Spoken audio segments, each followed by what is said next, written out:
नमस्कार दोस्तों, स्वागत है आपका study for public service commission में। जैसे कि आप जानते हैं कि आरआरबी आरपीएफ कांस्टेबल की जो पीवाईक्यू यानी कि प्रीवियस ईयर क्वेश्चन की जो सीरीज है उसको हमने स्टार्ट किया हुआ है।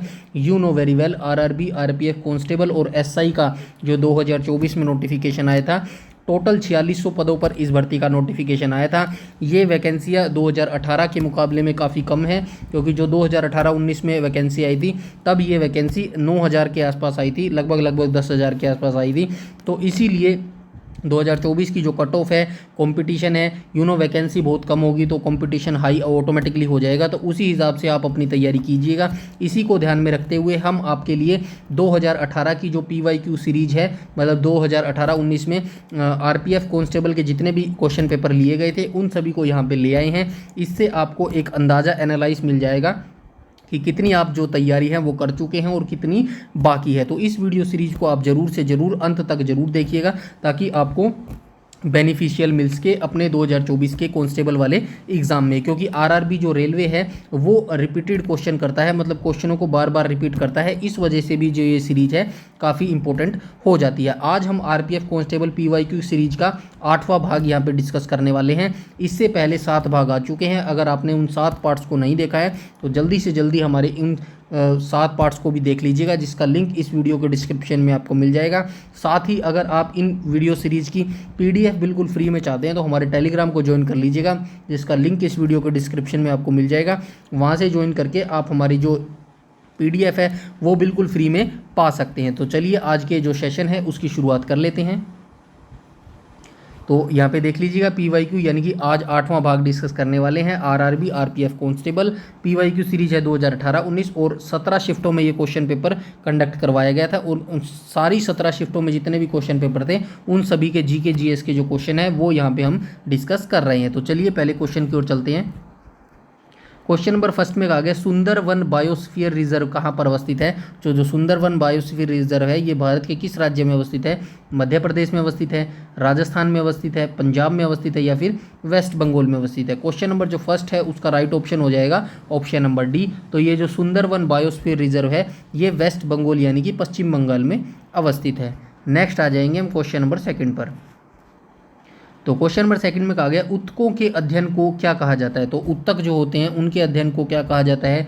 वर्गीकरण कहा जाता है, उत्तक विज्ञान कहा जाता है, नेत्र विज्ञान कहा जाता है या फिर स्पर्मोलॉजी कहा जाता है। तो क्वेश्चन नंबर जो सेकंड है उसका राइट ऑप्शन हो जाएगा ऑप्शन नंबर बी।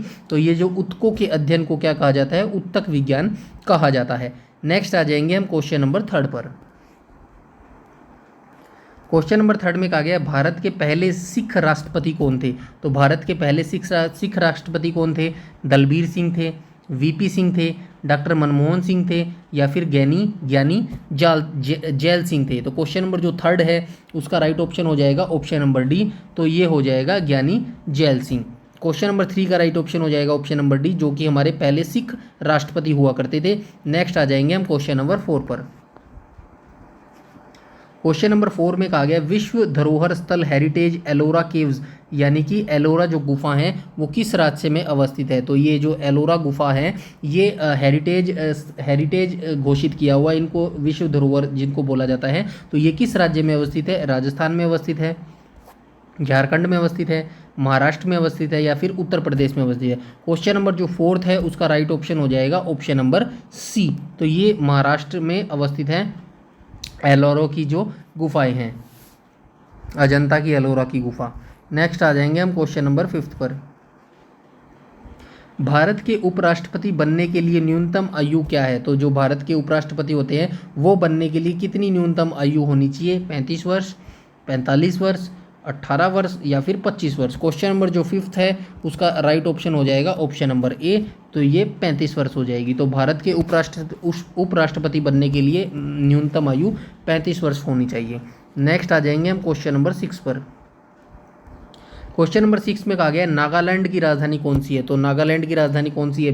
कोहिनूर है, बीकानेर है, जयपुर है और चंडीगढ़ है। तो क्वेश्चन नंबर जो 6 है उसका राइट ऑप्शन हो जाएगा ऑप्शन नंबर ए। तो नागालैंड की राजधानी कौन सी है, कोहिमा है। तो जयपुर राजधानी हो जाएगी राजस्थान की और चंडीगढ़ राजधानी आप मुझे कमेंट सेक्शन में बताएंगे। मैं आपको हिंट दे देता हूँ, 2 ऐसे राज्य हैं जिनकी संयुक्त राजधानी चंडीगढ़ है। तो ये आप मुझे कमेंट सेक्शन में बताएंगे चंडीगढ़ किन 2 स्टेट्स की राजधानी है। नेक्स्ट आ जाएंगे हम क्वेश्चन नंबर 7 पर।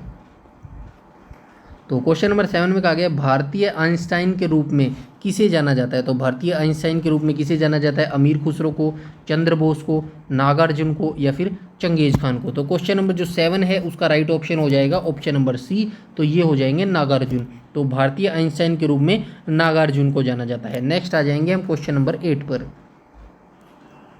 क्वेश्चन नंबर 8 में कहा गया डल झील किस शहर में अवस्थित है। तो जो डल झील है वो किस शहर में अवस्थित है, त्रिवेंद्रम में अवस्थित है, जयपुर में अवस्थित है, दिल्ली में अवस्थित है या फिर श्रीनगर में अवस्थित है। तो जो क्वेश्चन नंबर 8 है उसका राइट ऑप्शन हो जाएगा ऑप्शन नंबर डी। तो ये जो डल झील है ये श्रीनगर शहर के अंदर अवस्थित है। नेक्स्ट आ जाएंगे हम क्वेश्चन नंबर 9 पर।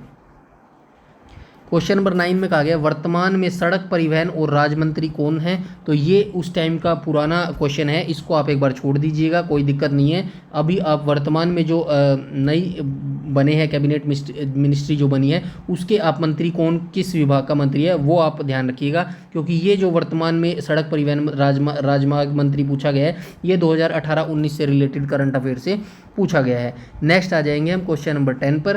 तो क्वेश्चन नंबर 10 में कहा गया राष्ट्रकूट का जो शाही प्रतीक है वो क्या था। तो क्या था, बाघ था, हाथी था, शेर था या फिर गोल्डन ईगल था। तो क्वेश्चन नंबर जो 10 है उसका राइट ऑप्शन हो जाएगा ऑप्शन नंबर डी। तो ये जो राष्ट्रकूट होते थे इनका जो शाही प्रतीक होता था, चिन्ह होता था, वो होता था गोल्डन ईगल। नेक्स्ट आ जाएंगे हम क्वेश्चन नंबर 11 पर। तो क्वेश्चन नंबर 11 में कहा गया यदि आपके मौलिक अधिकारों को राज्य द्वारा कलंकित किया गया है तो नागरिकों को अदालत के खिलाफ अपील करने का मूल अधिकार क्या है। तो मतलब कोई आपका जो मौलिक अधिकार है उसका हनन कर दे तो नागरिकों को अदालत के खिलाफ अपील करने का मूल अधिकार क्या है, समानता का अधिकार, संवैधानिक उपायों का अधिकार, अभिव्यक्ति की स्वतंत्रता का अधिकार या फिर शोषण से सुरक्षा का अधिकार। क्वेश्चन नंबर जो 11 है इसका राइट ऑप्शन हो जाएगा ऑप्शन नंबर बी। तो ये हो जाएगा संवैधानिक उपायों का अधिकार। नेक्स्ट आ जाएंगे हम क्वेश्चन नंबर 12 पर।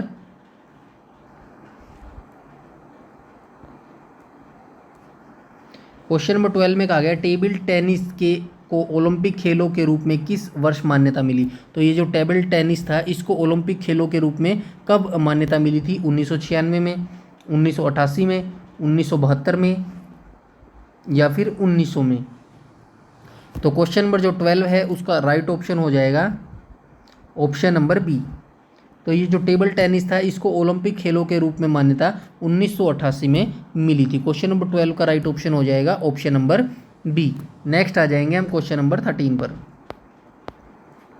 क्वेश्चन नंबर 13 में कहा गया क्षेत्रफल की दृष्टि से विश्व का 7वां सबसे बड़ा देश कौन सा है। तो क्षेत्रफल की दृष्टि से विश्व का 7वां सबसे बड़ा देश कौन सा है, भारत, ब्राज़ील, रूस या फिर चाइना। तो क्वेश्चन नंबर 13 का जो राइट ऑप्शन हो जाएगा वो हो जाएगा ऑप्शन नंबर ए। तो ये भारत जो है वो क्षेत्रफल की दृष्टि से विश्व का 7वां सबसे बड़ा देश है।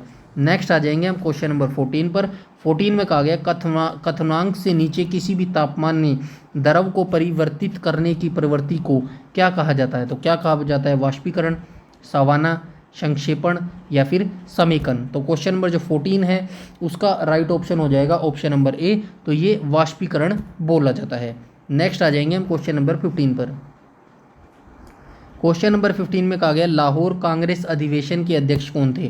तो लाहौर कांग्रेस का अधिवेशन के जो अध्यक्ष थे वो कौन थे, पंडित जवाहरलाल नेहरू, सरोजनी नायडू, महात्मा गांधी या फिर मोतीलाल नेहरू। क्वेश्चन नंबर 15 का राइट ऑप्शन हो जाएगा option number A.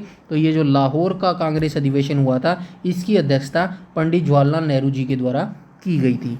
Next question देख लेते हैं क्वेश्चन नंबर 16 में कहा गया निम्नलिखित में से किस राज्य में सबसे लंबी तटरेखा मिलती है। तो भारत का ऐसा कौन सा राज्य है जिसकी तटरेखा सबसे लंबी है, महाराष्ट्र की है, गुजरात की है, आंध्र प्रदेश की है और उड़ीसा की है। तो क्वेश्चन नंबर जो 16 है उसका राइट ऑप्शन हो जाएगा ऑप्शन नंबर बी हो जाएगा। तो ये जो गुजरात है इसी गुजरात राज्य की तटरेखा जो है वो सर्वाधिक लंबी है। नेक्स्ट आ जाएंगे हम क्वेश्चन नंबर 17 पर। क्वेश्चन नंबर 17 में कहा गया निम्न में से किसे माउंट आबू पर जैन मंदिर का निर्माण किया था। तो माउंट आबू के ऊपर जैन मंदिर का निर्माण किसने करवाया था? विमल शाह ने, चंद्रगुप्त मौर्य ने, अशोक ने या फिर बहमन शाह ने। क्वेश्चन नंबर जो 17 है इसका राइट ऑप्शन हो जाएगा ऑप्शन नंबर ए। तो विमल शाह के द्वारा ही माउंट आबू पर जैन मंदिर का जो निर्माण है वो किया गया था। नेक्स्ट आ जाएंगे क्वेश्चन नंबर 18 पर। तो क्वेश्चन नंबर 18 में कहा गया भारत के संविधान के अनुसार राज्य का राज्यपाल बनने के लिए व्यक्ति की न्यूनतम आयु क्या होनी चाहिए। तो भारतीय संविधान के अनुसार जो राज्य का राज्यपाल है वो उसकी जो न्यूनतम आयु वो क्या होनी चाहिए? 40 वर्ष, 45 वर्ष, 50 वर्ष या फिर 35 वर्ष। तो जो क्वेश्चन नंबर 18 है उसका राइट ऑप्शन हो जाएगा ऑप्शन नंबर डी। तो राज्यपाल बनने के लिए न्यूनतम आयु जो है वो 35 वर्ष होनी चाहिए। ठीक है, राज्यपाल बनने के लिए जो है न्यूनतम आयु 35 वर्ष होनी चाहिए। नेक्स्ट हम देख लेंगे क्वेश्चन नंबर 19। इनमें से कौन सा संगठन सरकार द्वारा घोषित न्यूनतम समर्थन मूल्य यानी कि एमएसपी किसानों को भोजन खरीदता है, किसानों से भोजन खरीदता है? तो भारतीय खाद्य निगम किसानों से भोजन खरीदता है, मतलब भोजन यानी कि जो चावल हो गए, दालें हो गई, ये यहाँ पे बात की गई है। तो FAO यानी कि भारतीय खाद्य निगम खरीदता है, निःशुल्क बाजार खरीदता है, APMP मार्केट खरीदती है या फिर किसान सहकारी समितियां खरीदती है। क्वेश्चन नंबर जो 19 है उसका राइट ऑप्शन हो जाएगा ऑप्शन नंबर ए, ये FAO खरीदता है, भारतीय खाद्य निगम खरीदता है। नेक्स्ट आ जाएंगे आज का जो क्वेश्चन नंबर 20 है, आज का लास्ट क्वेश्चन है। भारत की संसद में शामिल है, तो भारत की संसद में कौन कौन शामिल है?